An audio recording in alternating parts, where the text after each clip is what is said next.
Sampai saat ini, PSSI dan Sintayong terus membangun kekuatan untuk timnas Indonesia.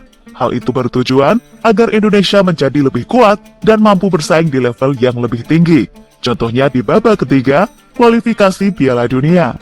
Pemain-pemain terbaik pun terus didatangkan, terutama pemain keturunan Indonesia yang saat ini bermain di Eropa. Kini cara tersebut akan terus dilakukan oleh PSSI demi bisa mewujudkan target, terutama target soal ranking Indonesia yang harus berada di ranking 100 besar FIFA. Jika semua lancar, tampaknya kita hanya tinggal menunggu waktu, melihat Indonesia berada di ranking yang lebih baik dibandingkan saat ini. Beberapa waktu yang lalu, PSSI dan Sintayong sepakat untuk melanjutkan kerjasama, di mana kerjasama mereka akan terus berjalan paling tidak sampai tahun 2027 mendatang, atau bertepatan dengan Piala Asia. Dalam kerjasama tersebut, PSSI tidak memberikan tuntutan berat kepada Sintayong. Mungkin ada beberapa target yang harus dipenuhi oleh Sintayong agar Indonesia benar-benar bisa menunjukkan progres. Salah satu target tersebut adalah misi Indonesia menembus ranking 100 besar FIFA. Sebuah misi yang bisa dikatakan susah-susah gampang bagi Sintayong. Susah di sini karena lawan yang bakal dihadapi Indonesia adalah lawan yang bisa dikatakan sangat kuat. Contohnya di babak ketiga, kualifikasi Piala Dunia tahun ini, yang mana Indonesia harus melawan tim seperti Arab Saudi, Australia, hingga Jepang. Namun meski melawan tim kuat, ada beberapa keuntungan yang bisa didapatkan oleh Indonesia.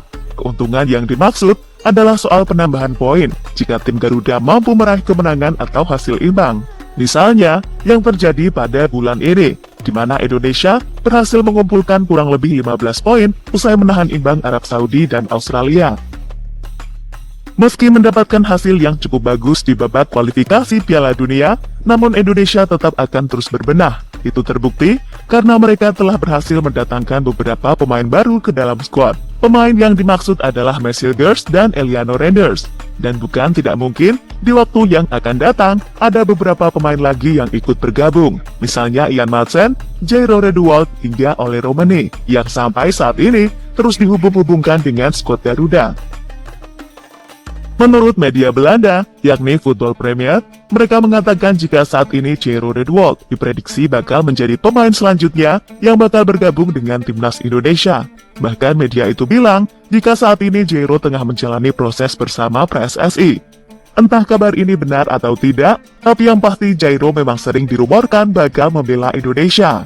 Ini cukup spesial karena ada beberapa pemain lagi yang bisa bergabung dengan Indonesia selain Mauro Zilstra. Saya tahu Jairo Redwald salah satunya, dan sedang dalam proses, mereka sedang mengusahakannya, dan dia semakin positif tentang hal itu. Saya pikir ini akan terjadi dalam waktu dekat, ungkap Football Premier pada artikelnya.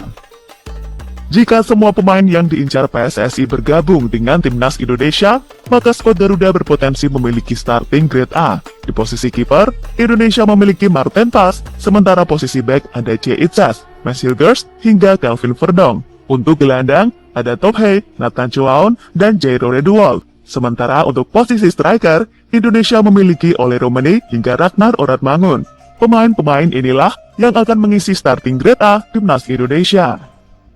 Efek dari bergabungnya pemain tadi, maka kekuatan Indonesia bakal semakin bertambah. Hal inilah yang bisa membuat Indonesia bisa mengalahkan lawan-lawannya seperti Cina hingga Bahrain. Jika terus meraih hasil positif, bukan tidak mungkin peringkat Indonesia di ranking FIFA bakalan terus bertambah dan bisa mencapai target, yakni berada di ranking 100 besar FIFA. Tentu sebuah momen yang pastinya sangat ditunggu-tunggu oleh fans Garuda. Jika Indonesia mampu mempertahankan performanya dengan pemain-pemain grade A yang mereka miliki, paling cepat Indonesia bisa berada di ranking 100 besar FIFA. Itu terjadi pada tahun 2025. Namun jika melihat lawan berat yang akan dihadapi oleh tim Garuda, bisa saja prediksi itu meleset, dan Indonesia akan menembus ranking 100 besar FIFA mundur 1 tahun, menjadi tahun 2026. Jika melihat ranking Indonesia saat ini, yang berada di peringkat 129 FIFA, tampaknya target yang dicanangkan oleh PSSI bukanlah hal yang mustahil untuk digapai oleh Sintayong.